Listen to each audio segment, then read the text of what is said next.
Hello, hi everyone, and welcome to this RM Roadmap meeting, ambassador meeting, but also with people interested in the project able to join us for the first part of the meeting. So people are still coming in. We'll wait for a couple more moments, and then we'll get going on the actual meeting. So welcome everyone that's coming in. We have with us here the people you can see initially. The first speakers, Janina from the RM Roadmap team, Janina Bau, Christina Oliveira, and Mary-Kate O'Regan, coordinator of the Cardea project. We still see a lot of people joining. We had, I think, almost 100 registrations next to our ambassador. So let's see with how many people we will be today. We won't delay too much longer in beginning.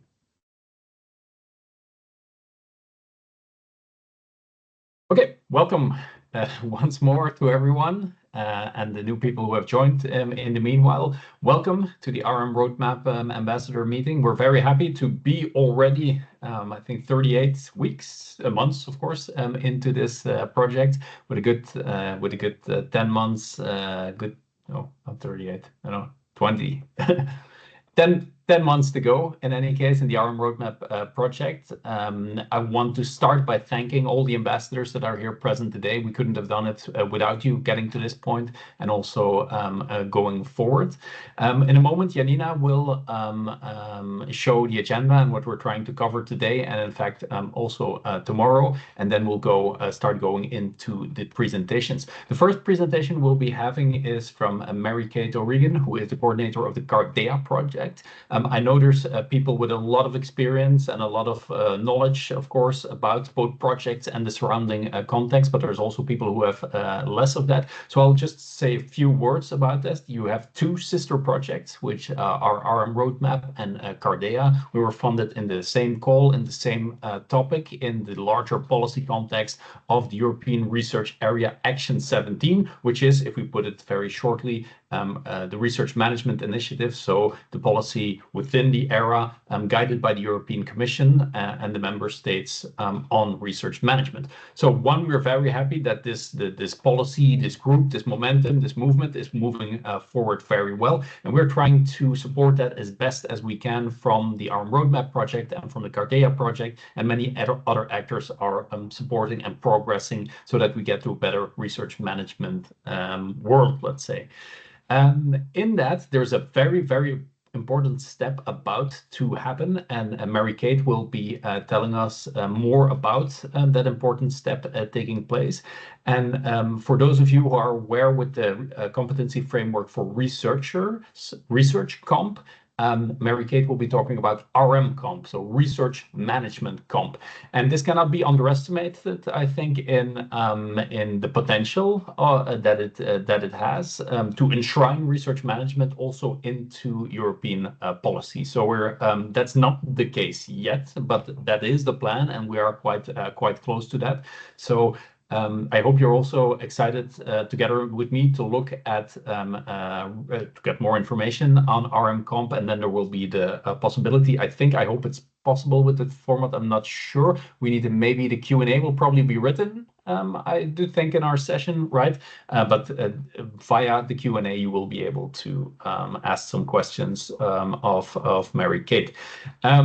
The RM Comp is spearheaded by Cardea with RM Roadmap. I can say I think it's correct that the sort of content lead is with Cardea, although we have tried to support and give input as much as possible, and also ensure that all of the bits that are still to come, both with Cardea and RM Roadmap, that they can be compatible with this framework. So that's pretty much the first presentation. I wanted to give a little bit more context to that. And again, thank all of you for being here, and especially the ambassadors for all of the great work you've done and the work that you will be doing over the past or the coming months. So we're headed into our third co-creation session, which for clarity will also be the last co-creation session. We've changed the plans there a little bit, and we want to also share some additional plans during today's meeting and tomorrow's meeting on where we're going with this. So then I would like to introduce Janina Bouw, who for many of you is not a stranger and the person answering your questions, setting up initiatives, managing the knowledge and community space, and so much more. So I'd like to give the word to her to talk more about what we will be doing in the coming hours and days. Hello, also from my side, and welcome to this third ARM Roadmap Ambassador meeting, to the public session, which is also open to the public. And I will go through the agenda now, what will await you today. Also, just a quick note that this will be recorded. It is recorded, and it will be available afterwards for people also that could not attend today. And if you have any questions, there is a dedicated Q&A section that you can use for asking questions if anything will come up. And I will show you the agenda now. So I will share my screen with you. So as I mentioned, this is our third ARM Roadmap Ambassador meeting taking place online today from 1 to 3:30. And it is in the form of a webinar here on Teams. And as many of you registered, so we're very happy about so many people interested in the outcomes of ARM Roadmap. So today we will basically give you first the official opening, of course, which is now, and then we will give you a brief introduction into the ARM Comp, which is done by Mary Kate from our sister project Cardia as the coordinator of Cardia. Afterwards, we will have a short break of 15 minutes, and this will be followed by the results. So basically showcasing the results, what has been achieved so far within the project, as it has been ongoing for a long time now. And we will present you results from the co-creation sessions that were taking place on the Knowledge and Community platform embedded within the IARMA platform, the ARM Roadmap survey, which will be presented by HEDVA, the HEDVA Institute, and NOVA, and also the mapping exercise and the catalog that has been published on our website, also presented from NOVA, from Christina. And afterwards, we will have a recap of the day, and this will also be the opportunity to ask questions, where we will answer your questions from the Q&A section. This is so far the agenda, and I would directly jump to our first topic of today. As mentioned before, Mary Kate, warm welcome here to this webinar, and we would love to hear something about the ARM competency framework from your position. Thank you for being here.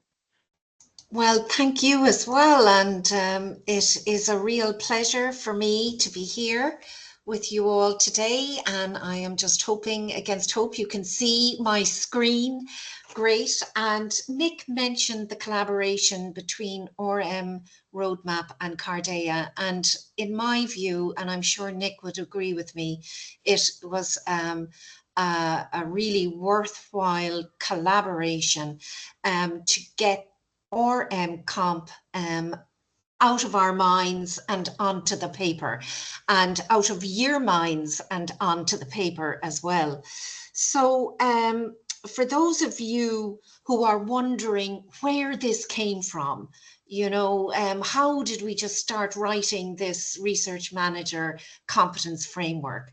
Hopefully my presentation will enable you to get an idea of why we wrote it. So, as Nick said, there were two projects funded at the time, RM Roadmap and Cardea, and both of us have done surveys.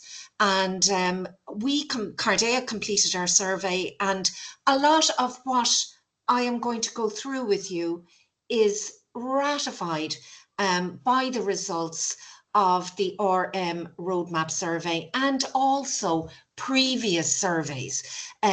All of the surveys that I have looked at, the results are more or less the same. But anyway, so I am Mary Kate O'Regan, and it's a real pleasure for me to be with you today. So, just to give you some context, the Cardea survey responses, right, of research managers across Europe have been distilled into the profile of Anna, who is an average research manager. Okay, so Anna is actually from Poland, and I know that Anna is the most popular name in Poland because I Googled it and I looked it up. And so Anna represents all of us in an individual way. So Anna is 43 and she speaks 2 languages. Okay, she has more than 10 years of research management experience, and she earns about 37,000 euros a year. Okay, now these are the results we got from the Cardea survey. She has a PhD, but has never been promoted. She provides specialized services to a range of research projects, okay? And she understands how her role fits within her organization.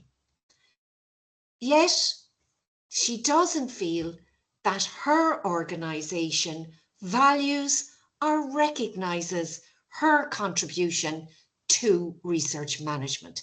As a matter of fact, Anna feels invisible. Even though she enjoys work autonomy, she doesn't get opportunities to contribute to organizational decision making.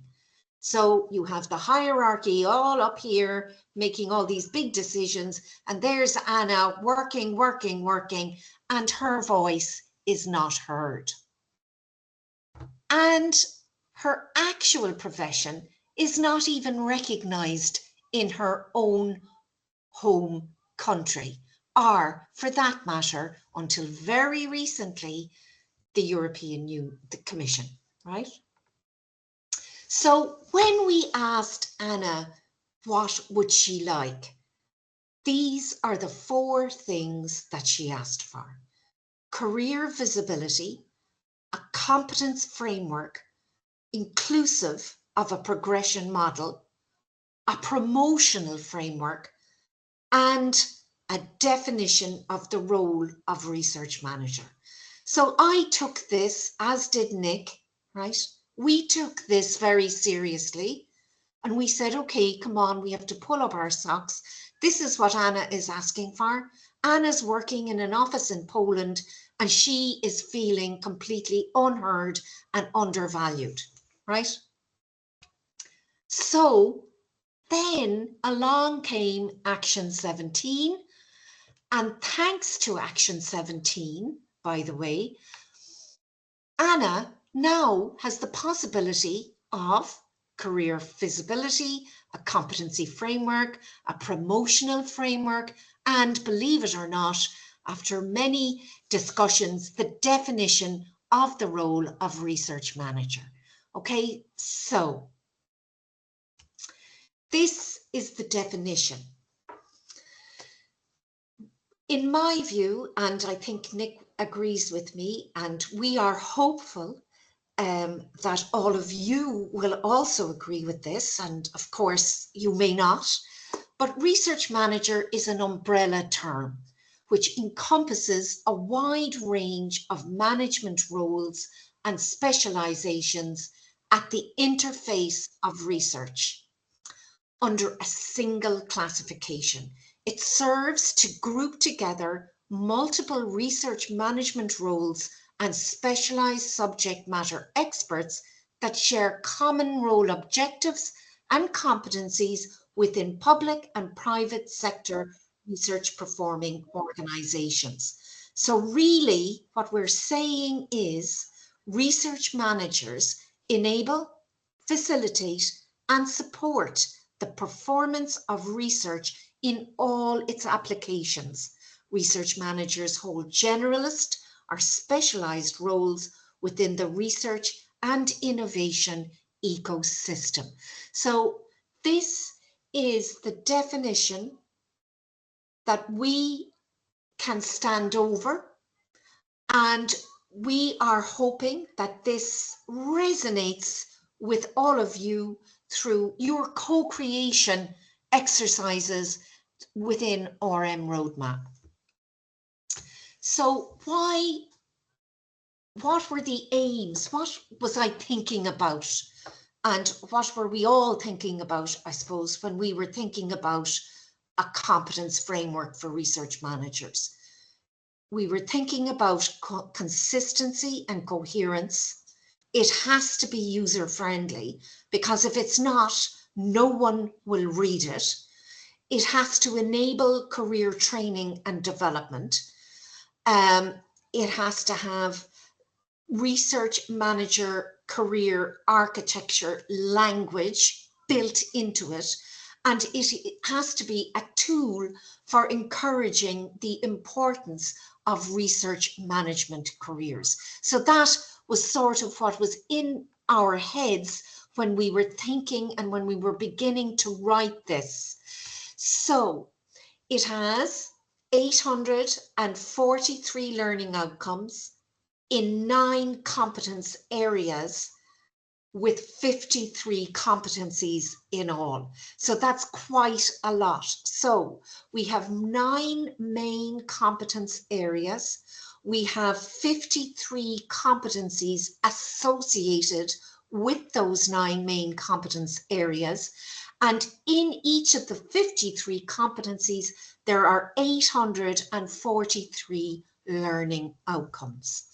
Now, if you're interested, I will put a link to the latest framework that's on the Cardea website.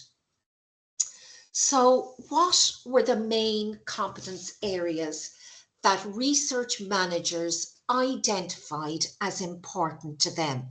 So this came out of the results of the Cardea survey plus RM roadmap. Okay, so cognitive abilities, soft skills or personal attributes, technical proficiency, subject matter expertise, community engagement, relationship management, communication, line management and talent development, and then of course research project oversight or management.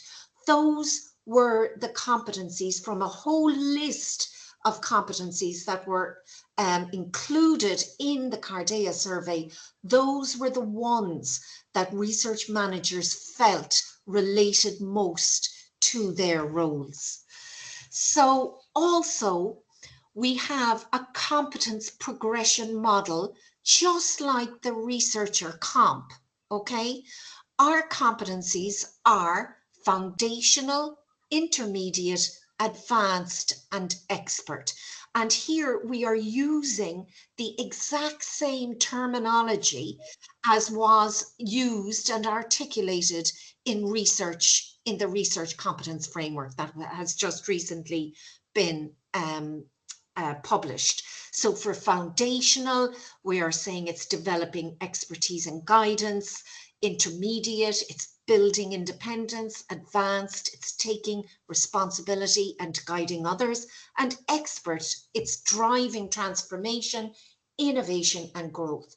So we are trying to mirror, but not completely, the researcher comp, okay? Because they are different roles, yet there are similarities between them. Learning outcomes are also included. And if you've never heard of what a learning outcome is, learning outcomes are essential to make the competence framework usable for research managers and employers of research managers. The learning outcomes are designed as thresholds of achievement. Though comprehensive, and it is, the list of learning outcomes is not exhaustive, and it is hoped that future competences and learning outcomes could be added if necessary. So what I'm trying to say is RM Comp is a living document. If after 10 years, like they did with the Charter and Code, the Commission decides they need to revamp it, or they need to add things in, like, for God's sake, AI is expanding at every second. So then we can, of course, go back and change things. But just to give you an idea of what it looks like. So this is creativity, and those are the learning outcomes. And there are 4 under, although you can't see 4, but there are 4 under foundational. There are 4 learning outcomes under intermediate, advanced, and expert. And this goes through the whole document. So why would you introduce a research management competence framework? It's all about recognizing the essential competences required in research management roles, both within and beyond academic settings, emphasizing the value of research manager experience by highlighting activities that effectively address the competences outlined in the framework, generating awareness on both the employer, which is the demand, and the research management, which is the supply side, and creating job descriptions and assessing job applications from a standardized perspective. Because all over Europe, it's sort of willy-nilly. There's no standard, and there's nothing to base ourselves against.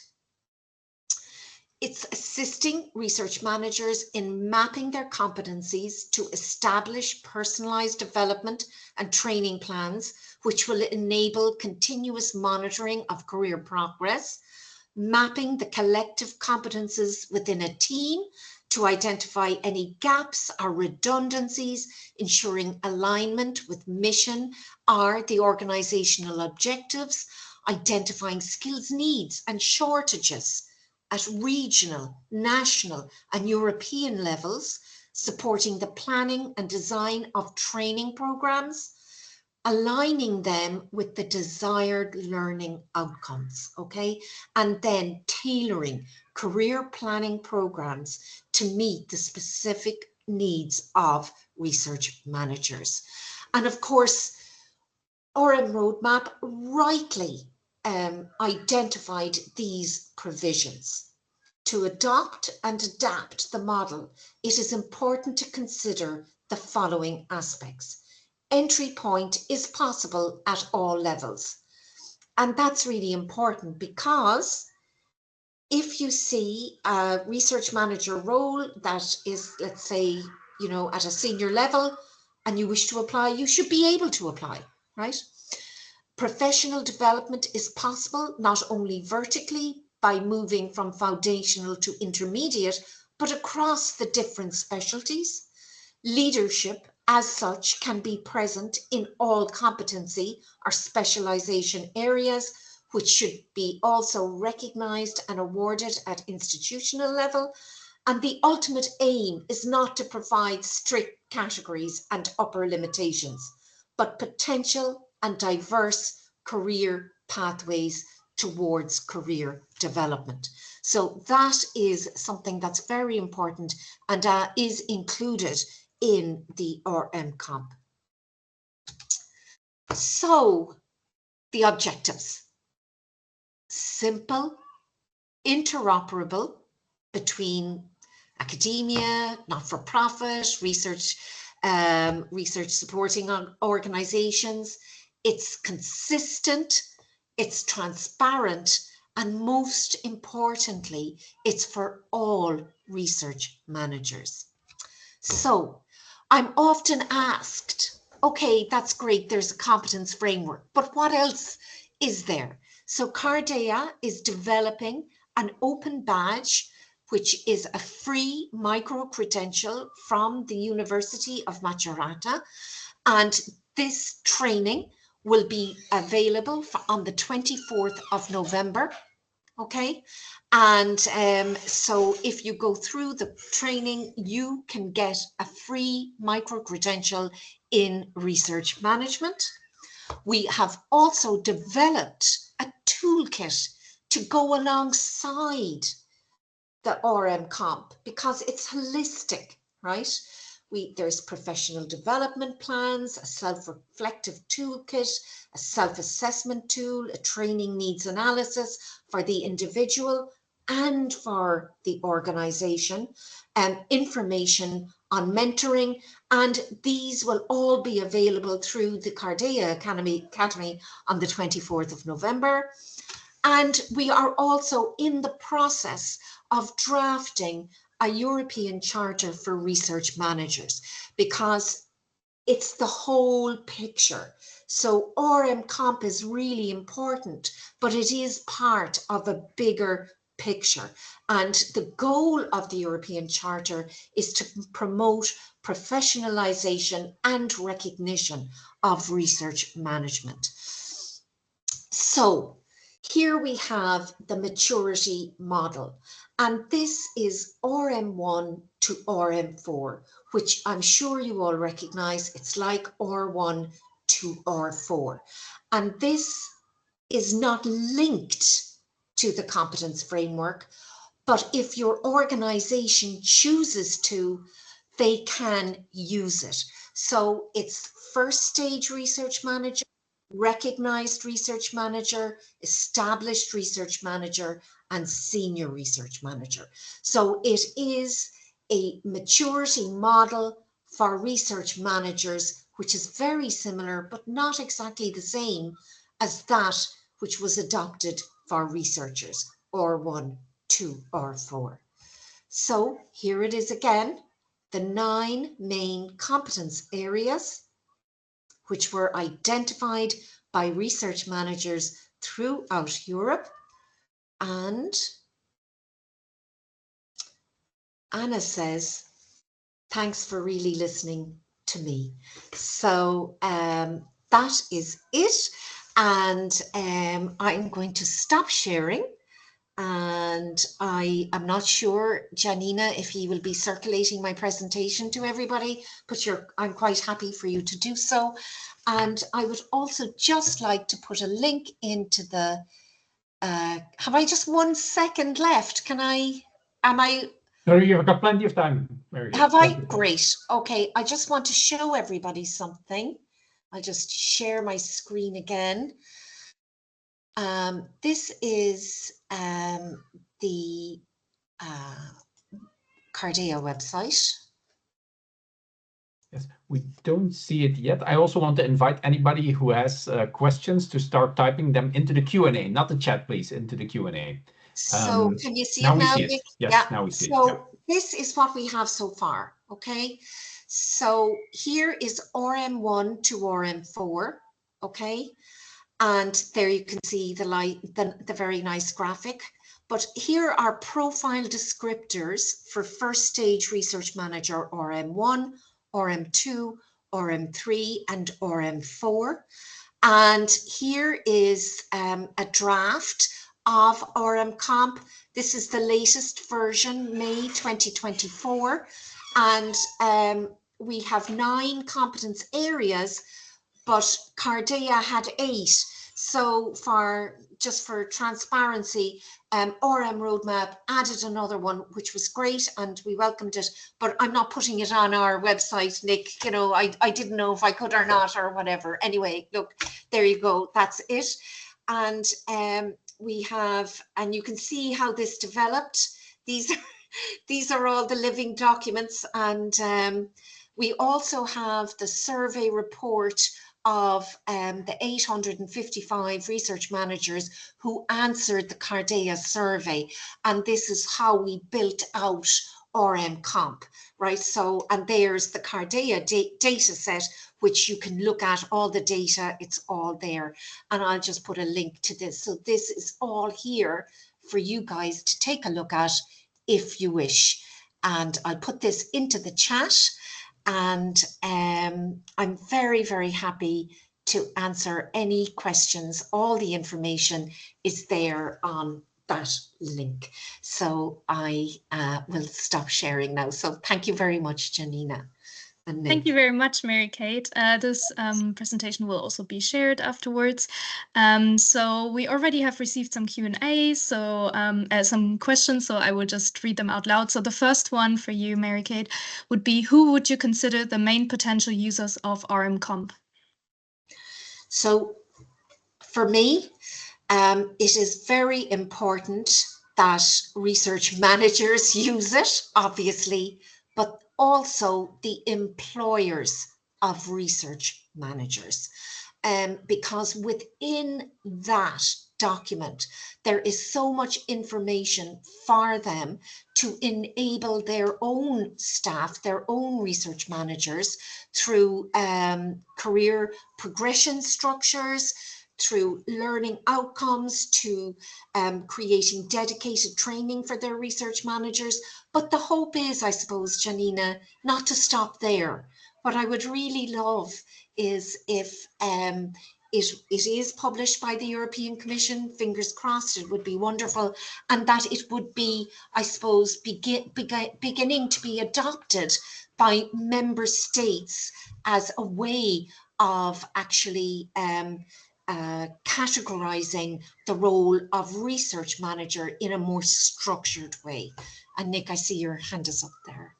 Yes, I think the final point that Mary Kate said, well, one, of course, it's important that it's used by research managers. But today, let's say in the European policy context, if you talk about research management, if you talk about, let's say, our space, and then are asked by somebody who's not really closely involved in this space what it is, where I can find more information, what the standard is, there is a void, right? So you could go to experts at a university, experts somewhere else, and get their vision. Some of the networks have their own vision, their own documents, their own things. But if this is indeed adopted by the European Commission and put into policy, then we will be able to answer. There you can see, and then we can start to converge and attach the progress of our, let's say, our world, our niche, our movement, our profession. We can start to attach that to something and say to somebody objectively who is, let's say, maybe not constantly working with research management, to say, okay, here it's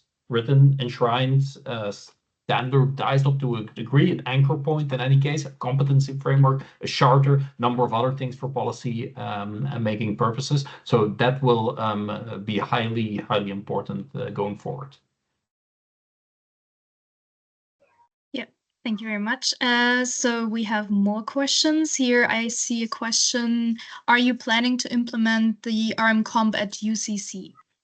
So yes, what a great question, Catherine Dean. And yes, of course, my first objective, though, I have to say, hand on heart, is to get acknowledgement from the European Commission for this document, for RMComp, because therein follows the member states. And once the member states start using it, the universities within the member states will start using it. So yes, to answer you, Catherine, that would be on my agenda. When it happens, however, I'm not quite sure. Thank you. There's another question. Could you please post the sign-up link for the micro-credential? Is it on Sunday, November 24th? Thanks. So we will be having a big burst of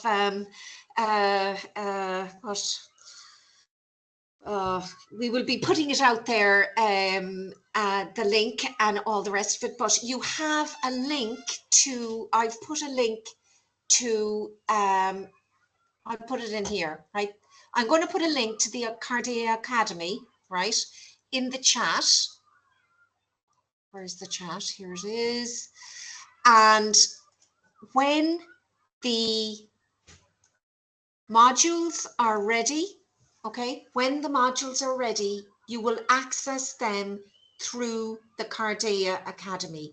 We are hoping, I know it's a Sunday, it'll probably be the Monday, right? But we are giving ourselves the deadline of Sunday, the 24th of November. So it could be the 25th of November when they are actually open. And they are a series of 20-minute videos that people have to go through to get the micro-credential. And they are aimed at Research Manager 1, okay, are those who have just entered the profession, are thinking of entering the profession. Yes, just to add, maybe Mary-Kate, and for clarity, because I think Gloria might think that the sign up is with a deadline on Sunday, November 24th, or I Oh, no. might Oh, think that God, that's no. definitely No, not the no, case, right? no. That's You when can it will sign. Yeah. start Oh, becoming sorry. possible. Yeah. Yeah. Oh, excuse me. Yeah, Well, I I don't didn't know. It's my understand. interpretation. I don't know if Yeah. that's what you No, meant, no. but There is no deadline. You just sign up and you go in and you do them. And we know you guys are really busy, right? And so that's what it's about, really. Okay, perfect. Thank you. We have another question from from one of our Dutch ambassadors. Thank you for your presentation and great work. As you mentioned that the development of an European charter for RMs, could you assess on how could we contribute the best way to build and develop the content of the charter together? Ah, yes. So that is such a great question, and thank you. So, yes, we are as part of one of our deliverables, which I'm sure, I don't know, Nick, are your deliverables due on the 30th of November? But ours are anyway. We've a whole ton of them, and one of them was to develop a draft charter. Okay, which we have done, and we'll be putting that in as a deliverable, right? That's in November the 30th of this year. After that, we want feedback from research managers, okay?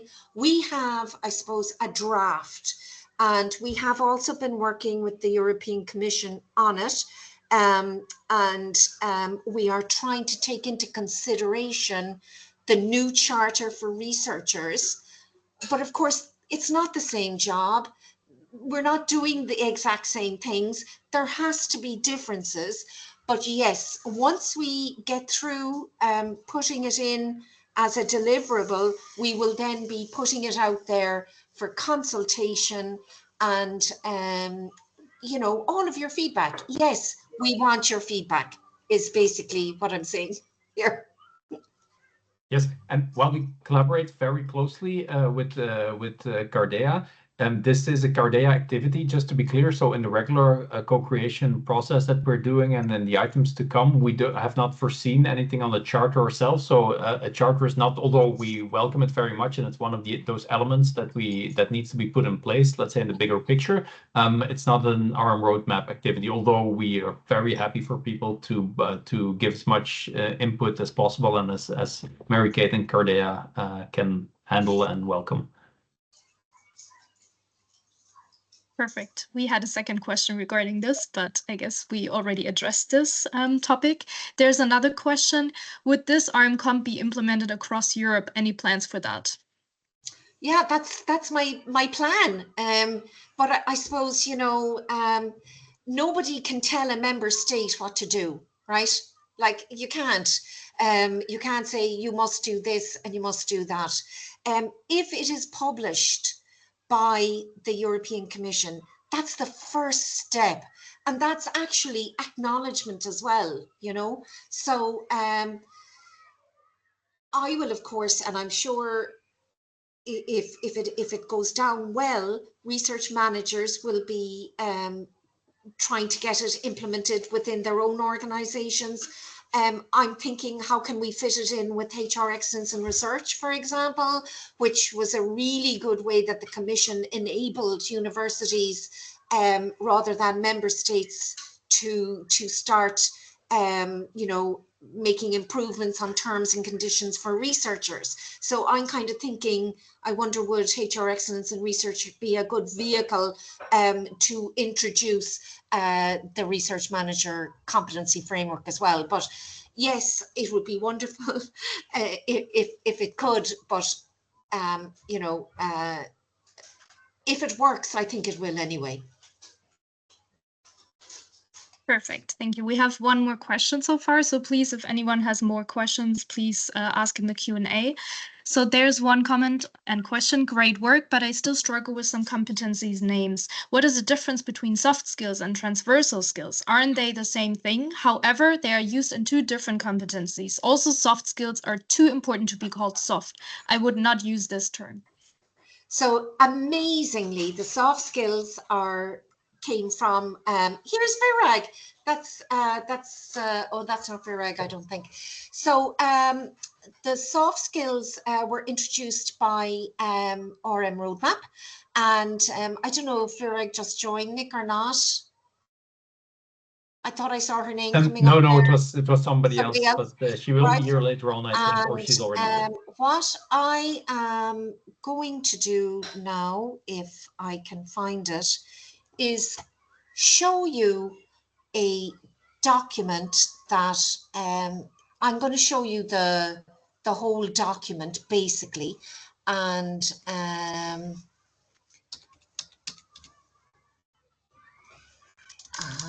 hold on.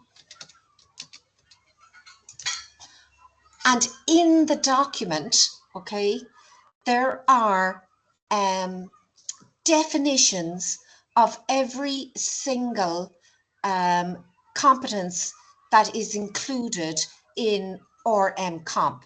And I am just looking for the document that I can show you. And hopefully I will be able to share my screen with you. So just to give you an idea of what it looks like, let me go back here now to the meeting.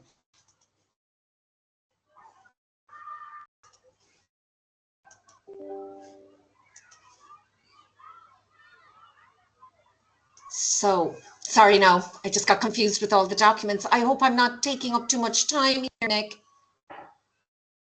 No, we are still good. And people who still have questions, please do put them in. So this is what it looks like. Let me just get it for you larger. So obviously there's me and Virag as well from RM Roadmap. But what I want to show you, so we have like definition, current context, ISCO, ESCO, alignments. We have the learning outcomes, we have the competencies, but down here, appendix, competence descriptions, right. So here we have, like somebody was talking about creativity. So here's the description: develop several ideas and opportunities to create value. So if you have any difficulties with what any of the competences mean here, and here's the soft skills. And I know soft skills are not soft skills, but I mean, if we started putting down hard skills, I don't know if people would understand it. But we also call them personal attributes. So hopefully that will help. I'm just seeing if I can see the Q&As here. I don't know if that helps with the question there, but here we have, so like, let's say you're wondering, what does it really mean by research data collection and collation? Or, you know, what does post-award mean? Or, you know, you can scroll down through the document and every single one of them has been identified, okay? And it's all there. This is, and here, like, for example, change management, navigating and facilitating transitions within research, you know, so it's all there for you guys to look up. And that's when I talk about building up job descriptions, these are the words, this is the vocabulary that you can use if you wish to start building up job descriptions that are uniform, you know, that. Am I answering the question? I hope I am, to whoever it is that asked that really great question. I can't see the Q&As actually for some reason. Yes, it's Margarita Trinidad, well-known colleague of ours. Hi, Margarita. So okay, we have some more questions here as well. Yeah. So the next question would be, can post-award support workers use this framework to progress their careers? Yes, they can. God, I sound like President Obama. Yes, you can. Right. Okay. So I just want to show you. Oh, maybe I should just go up to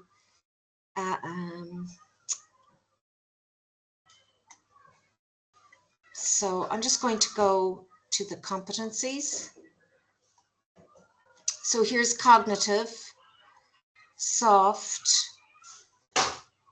technical, subject matter expertise, right? So because there is such a huge spectrum of research managers, right? We had to include everyone that we possibly could, right? So here we have the pre-award people and the post-award people, because in many organizations, pre-award expertise is different to post-award expertise, right? So you go on down through the document. Maybe I should make this a little smaller, right?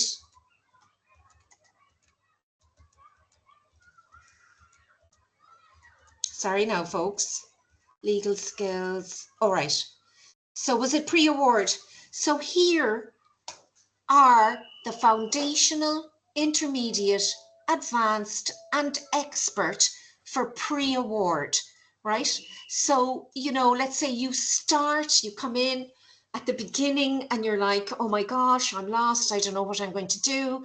The first thing you do is you do the training modules that are free from Cardea, but then you look at this and you say, okay, I have to be able to demonstrate a basic understanding of the research landscape and ecosystem, as well as understand the foundational aspects of regulatory and funder compliance related to research proposals and grant applications, right?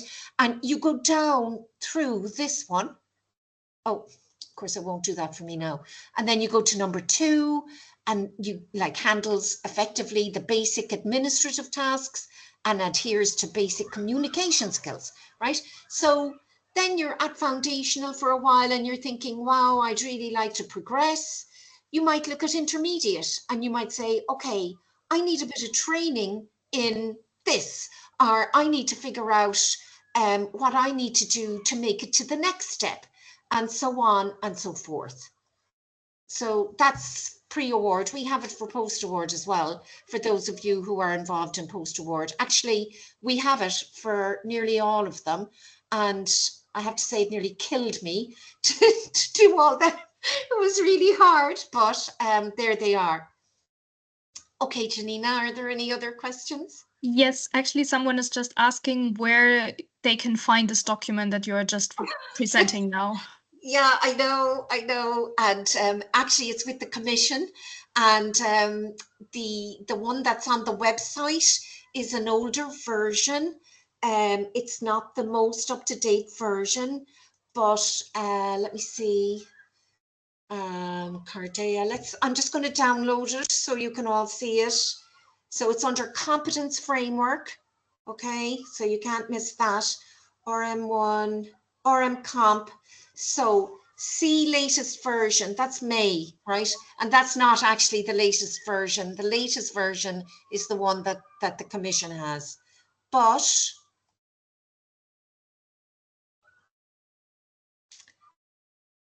it's just going to take a second to, you'll get the general idea if you look at this document, folks, right? So yes, maybe I'll just let Mary-Kate look for it meanwhile and say indeed that, so Mary-Kate is saying it's with the Commission, because they are considering, well, not considering, they are considering, they're putting out this to stakeholders, and they're doing validation workshops. I hope that's the correct term, but in any case, getting input for potential adjustments and then hopefully adoption. And this was the thing I was mentioning, which is of crucial importance, that there would be adoption, because then it has, let's say, an official stamp and we can refer to it in the correct way. So it's now with the Commission to be able to put into the correct processes, which I think we're not fully 100% clear of what all of those steps in between are, but it definitely will include significant stakeholder consultation and then hopefully that adoption that we're talking about.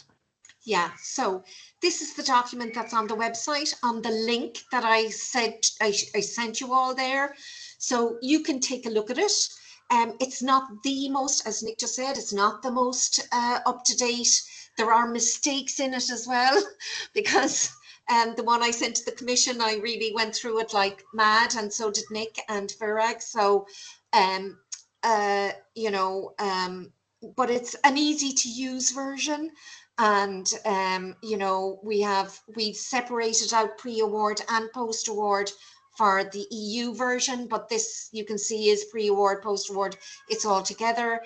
But this is not the latest version. That's all I'm saying. But there's a lot in it that you can look at and learn from, hopefully. So that's in the link that I put out to you all there in the chat. Perfect. So we have a couple of more minutes, so we can take 2 or 3 more questions. There's another question here from our Irish colleagues. Hi, Mary-Kate. Lovely, insightful presentation, as always. In your view, how can we get our institutional leaders buy into the RMComp framework? Yeah, so hello, Ireland. Hey, we have a nice sunny day in Cork, and I hope it's the same for you. Yeah, so that's it. So in my view, the only way that Irish universities and the Irish government are going to sit up and listen is if the European Commission publishes this competency-based. Plus, if that happens, let's think of the possibility that when you're putting in your grant proposals to the European Commission, imagine, if you will, if there was, instead of R1 to R4, or as well as R1 to R4, there was RM1 to RM4 in the budget proposals, right? So in that way, principal investigators can put in and get the funding for research managers, and it would almost become standardized. That's where I see it. That's what I would like to see happening, right? Whether that will happen or not, I don't know. But I think that is a really important step. But if the Commission publish it, I think the member states will follow. That's all, and that's all I can say for now. That's what I really think may happen, you know. Yes, I want to add to that, and indeed we're now talking more about the bigger picture. Indeed, Mary-Kate is saying the only way I see this being adopted in Ireland, let's say, or by Irish universities or whatever player it might be, if indeed the Commission adopts it and publishes it. And I hope you see also this, what we're developing here is not yet sort of in a, I mean, RMComp, Cardea, RM roadmap. It's not plug and play yet. A number of things are like the micro-credential, you can participate in that, of course, but we're trying to put into place those things that were not there before and help the national dialogue, help your dialogue within your organization, but also within your country or whatever the relevant setup is for you. And if this is adopted, there's something we can point at, right? With the projects, with the movement, with ERA Action 17, we're also trying to bring it directly to the member states through ERA Action 17. We're also trying to foster that research management communities and networks become stronger, right? So we're trying to give you tools or make available, let's say, tools. The charter is one of the next things. RMComp is there. There's we're building, for example, we're just discussing within the General Assembly of RM Roadmap about a national association or network incubator to help foster sort of, let's say, the RM community within the country. So it's not plug and play, but we're putting those places, those things into place where at some point we can say we have enough, let's say, as a body of reference, as a body of evidence, that we can say this is a profession and that we can go to sort of more solid footing and that people will start to adopt it more and more. Having said that, the way our countries works, the law works, the way the EU works, and the responsibilities and obligations of everybody, it's not because it's adopted RMComp that it will be everywhere, right? Also not for the other pieces, but we're trying to build and make a movement happen that will put that, will make that feasible across the coming years. Yeah, thanks, Nick. Well said. You answered that much better than me. Maybe we can take one last question. It is a bit of a more extended one, so it entails 2 questions.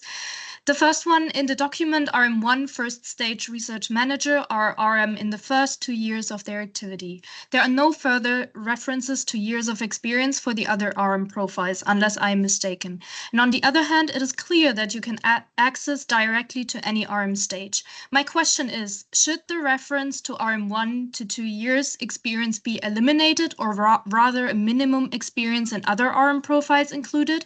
The second question, should lifelong learning be included somehow in the profile? In our profession, it is essential to keep updated independently of our area of expertise. Excellent. Yes.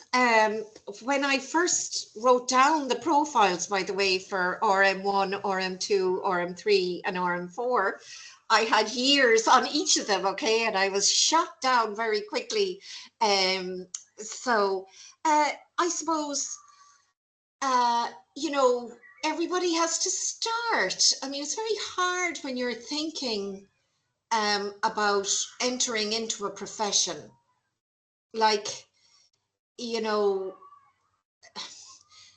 you don't want to say, you know, obviously people are beginners, and I think it is for just that one step. But I am, of course, open. Like, if people don't like it, you know, I get that as well, because I took it out of RM2, RM3, and RM4.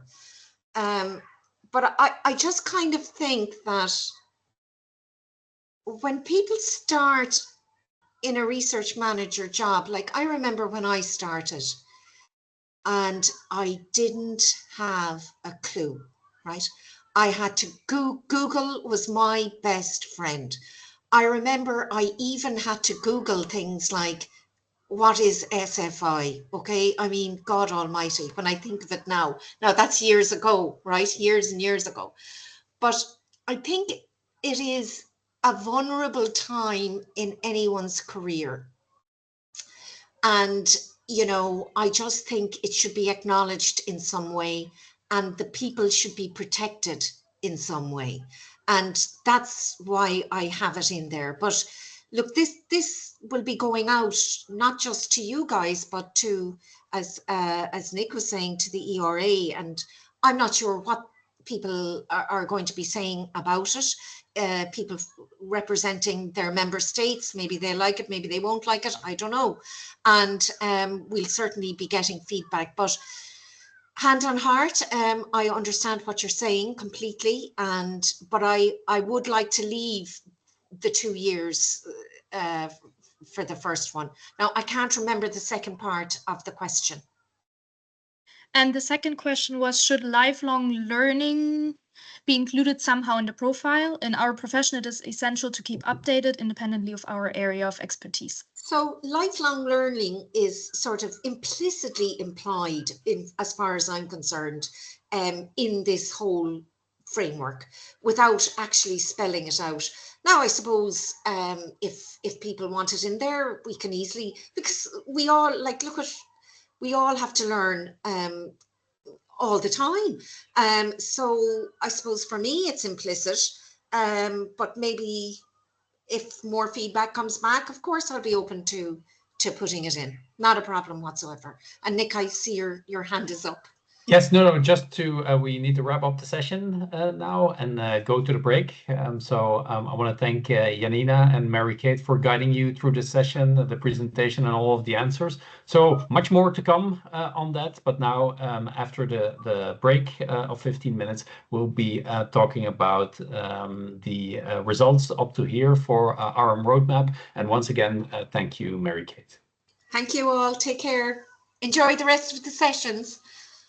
Bye. Thank you. See you in 15 minutes.